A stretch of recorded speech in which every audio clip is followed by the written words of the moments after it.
Hey guys, what's up? Alex here. Welcome to a brand new video. Today we're going to be looking at the fifth part of the F1 Reject series. 4 more people on this video, and of course most of these are suggested by you guys, so if you have any more, let me know in the comment section down below. Also let me know if you want to actually see more episodes of this or not.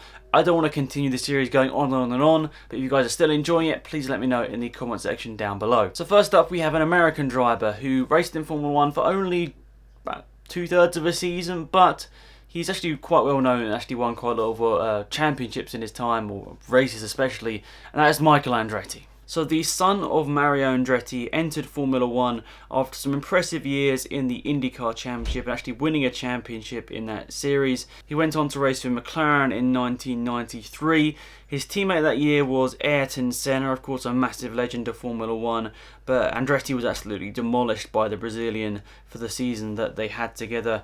Andretti was actually sacked after his only podium in the series in the Italian Grand Prix, and he finished on 7 points. He has since raced in IndyCar, winning more races, but he never got another championship. I think his best result after coming back after Formula 1 was 2nd place in the championship. He now owns the Andretti Autosport team in America. I think they predominantly race in the IndyCar series. I think they did have a rallycross team and a few other smaller teams, but it's mostly in IndyCar. And he actually has his son racing in for him, actually quite cool. Marco Andretti racing for Andretti Autosport, who has actually struggled somewhat over the last couple of years as well. However, neither him or his son have been able to match Mario Andretti, of course a massive legend of Formula 1 and especially American motorsport. Neither of them have really been able to match Mario's sort of time in Formula 1 and just time in motorsport in general, but that is very hard when you look at Mario's record in motorsport. I think the thing with Michael Andretti is he was in a top team. I'm pretty sure, I could be completely wrong, but I'm pretty sure he was sponsored by the cigarette brand Marlboro, who obviously had a connection with McLaren. I think that's the reason why he went from IndyCar to Formula 1, is because of that connection. And of course it didn't really work out for him. He got sacked about 2/3 of the way through the season. He got 1 podium, yes, but when your teammate's Ayrton Senna and you're in McLaren, it should be battling for podiums and race victories. It's understandable that McLaren got rid of him because he didn't really live up to the hype, especially that was built up in America, which is kind of sad because we haven't really had too many massively successful American Formula 1 drivers. Of course there have been some, I'm not saying there haven't been any, but we've struggled, especially in the recent years, to have any. And yeah, maybe we'll see some in the next couple of years make the breakthrough into Formula 1, but I guess Michael was that guy at the time that they're trying to push into Formula 1. It didn't quite work out for him, but at least he can say he got on an F1 podium. That's no easy feat. No easy feat to get on an F1 podium.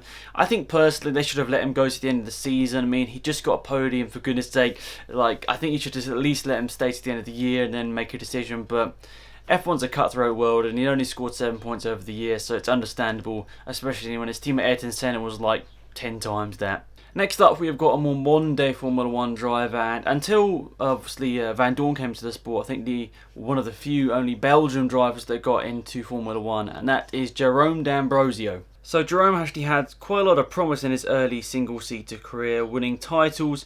Actually got the step up to Formula 1 with Virgin in 2011. Of course, Virgin, not a massively competitive team, but it's still an opportunity in Formula 1. He had to grasp it with both hands. He wouldn't even score a point in either of his 2 seasons in Formula 1, or 1.1 seasons in Formula 1, I suppose you'd say, because he had 1 full season with Virgin where of course he didn't score, the car was terrible. And then he had a one-off appearance for Lotus in 2012 where he debuted, or helped basically out Lotus for the big problem with Grosjean getting banned after the Spa race where he caused like a 7-car pile-up. He's since raced in the Blancpain race series, obviously the GT race series, which is massively popular around the world, and the Brazilian Stock Car Championship, but he's mainly been focusing on Formula E. He's actually won 2 races for his time at Dragon. He finished P4 and P5 in his first 2 seasons, and that's the 2014-15 and 15-16 seasons in Formula E, so he obviously showed very competitive in those first couple of years.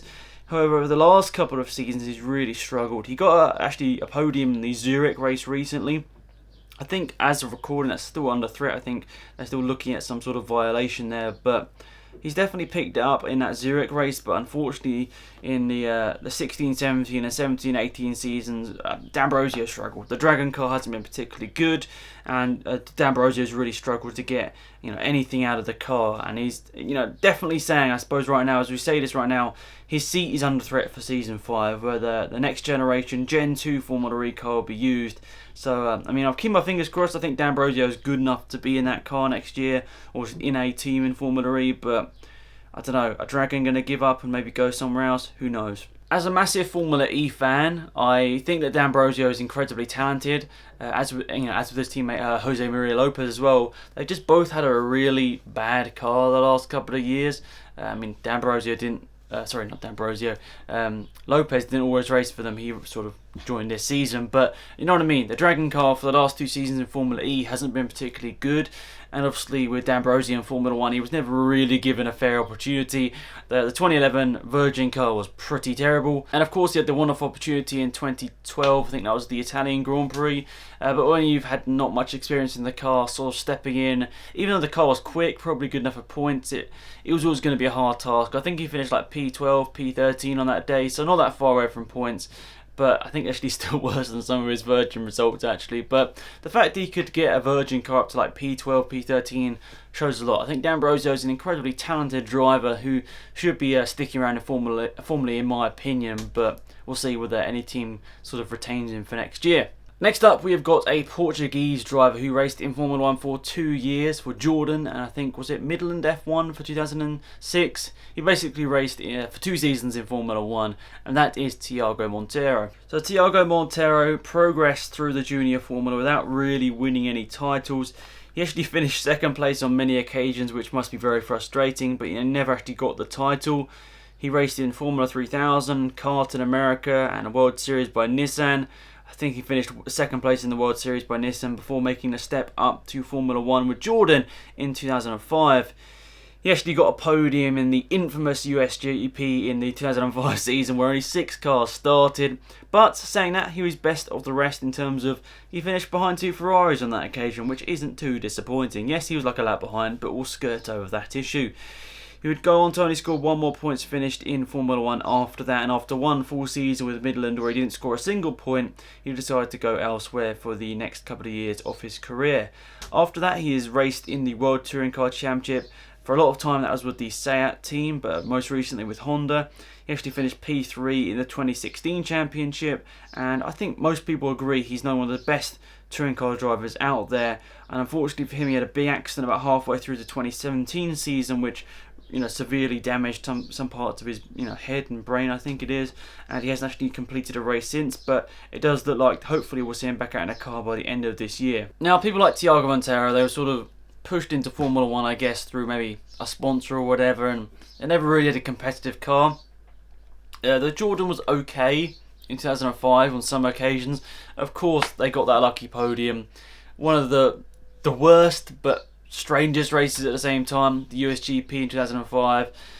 American fans probably hate Formula 1. A lot of American fans hate Formula 1 for that whole calamity, really. But Monteiro got a podium, an F1 podium out of it, so that's one good thing to come out of it. Nice to see an underdog team on the top, not the top step of the podium, on the podium.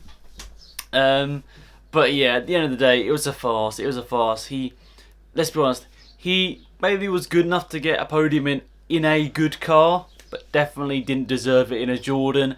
And yeah, it was really embarrassing, but at least he got to stand on an F1 podium, which pretty much most of us won't manage to do in our lifetime. Hopefully some of you guys will, but I doubt I ever will. Please, Mercedes, hire me.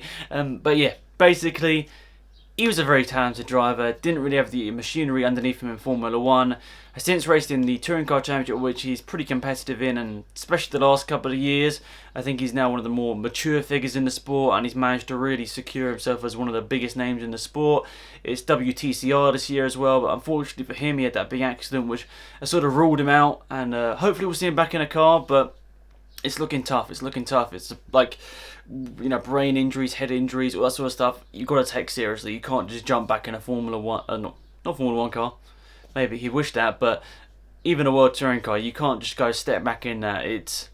You got to take that seriously, so it's understandable. So, yeah, Tiago Monteiro is very competitive. Maybe we'll see in a World Touring car soon. Fingers crossed.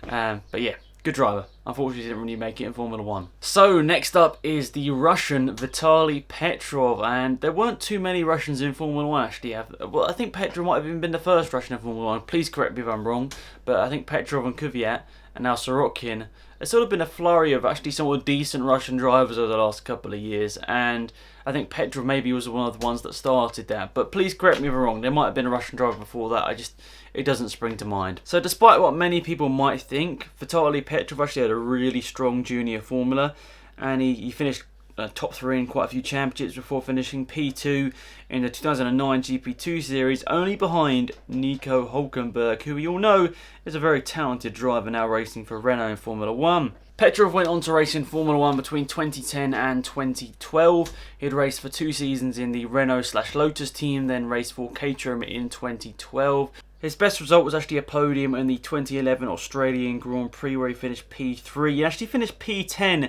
in the overall Drivers' Championship in that season as well, which I think is pretty impressive considering that Lotus car was a little bit up and down throughout that 2011 season.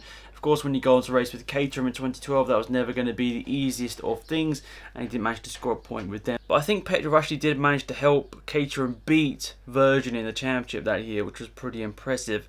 Since that, he's raced in DTM with Mercedes, but he didn't manage to score a single point that year, and he made the step to endurance racing. He finished P3 in the 2016 LMP2 class at Le Mans, and I'd say Petrov was a very consistent driver, and it looks like now he's finally found a series that is sort of suited to his style and his racing series. I think Petrov's a very consistent driver. I think finally we've seen him now in a series that suits his sort of style of driving, consistent, every single lap, putting in decent lap times. Maybe not outright quick, but I think that's definitely what Petrov was. He was definitely consistent, and I think that definitely helps in a car like the World Endurance Championship, in Le Mans cars, LMP cars. He could definitely show that, and I think it's definitely working out for him a bit more now. He's definitely consistent, that's for sure. So Vitaly Petrov, he never really sort of could show himself in Formula 1, I guess you'd say. 2010 was probably his best opportunity, but as in a rookie season, it was always going to be tough with Kubica as a teammate. So he was decent that year, but he didn't really manage to do maybe what people expected. Start of 2011, that Lotus car was pretty quick, and he managed to get a podium. So that's pretty fair play, and there's obviously other quick cars at the start of 2011 in F1, obviously McLaren, Red Bull, Ferrari. They were decent somewhat at the start of the season, so it was hard, and they managed to get a podium with Petrov and I think Heifeld as well. So yeah, he was decent. He was a decent driver. He wasn't fantastic, but that's with Formula 1. Sometimes you switch series, and sometimes you're much better in a certain series. We see that with many people. I was going to put a suggestion out there, but I just can't think of anyone off the top of my head. So yeah, that's pretty much it for this video, guys. Let me know if you want to see more of these F1 Rejects videos. That's actually all of the ones I've got down right now. Actually, no, I've got another one. I'll tell you what, I've got another one written down, but please leave your suggestions down in the comment section down below. Please leave it from different eras as well, because a lot of the ones I get are from like the most recent era for the last 20 years. But if you've got any suggestions from like the 90s, the 80s, 70s, please leave it in the comment section down below. Maybe someone that didn't sort of stay in Formula 1 for long but managed to go on and have a really great career elsewhere. Please leave it down below. That'd be awesome. Thanks for watching, guys. Have a great day, and I'll see you guys around soon. Goodbye.